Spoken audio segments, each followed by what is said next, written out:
বন্ধুরা, যারা মূলো দেখলেই নাক সিটকান, আজকের এই রেসিপিটি ট্রাই করে দেখুন। কথা দিচ্ছি মূলোর প্রেমে পড়ে যাবেন। নিয়েছি ফ্রেশ মূলো ও আলু, এছাড়াও 2 চামচ সাদা সর্ষে, আদা, রসুন ও কাঁচা লঙ্কার টুকরো। প্রথমে একটা গ্রাইন্ডারে সর্ষে একটু গুঁড়ো করে ওর মধ্যে আদা, রসুন, কাঁচা লঙ্কা ও সামান্য জল দিয়ে একটা মিহি পেস্ট তৈরি করে নেব।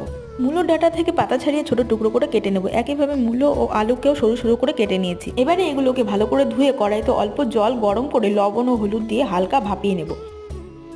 এরপর কড়াইতে সর্ষের তেল গরম করে শুকনো লঙ্কা, তেজপাতা ও হাফ টিস্পুন রাঁধুনির ফোড়ন দিয়ে একটু নেড়ে চেড়ে ভাপানো মূলো, লবণ ও হলুদ দিয়ে একটু নেড়ে চেড়ে হালকা ভেজে নিয়ে সর্ষের পেস্টটা দিয়ে কিছুক্ষণ কষিয়ে নেব।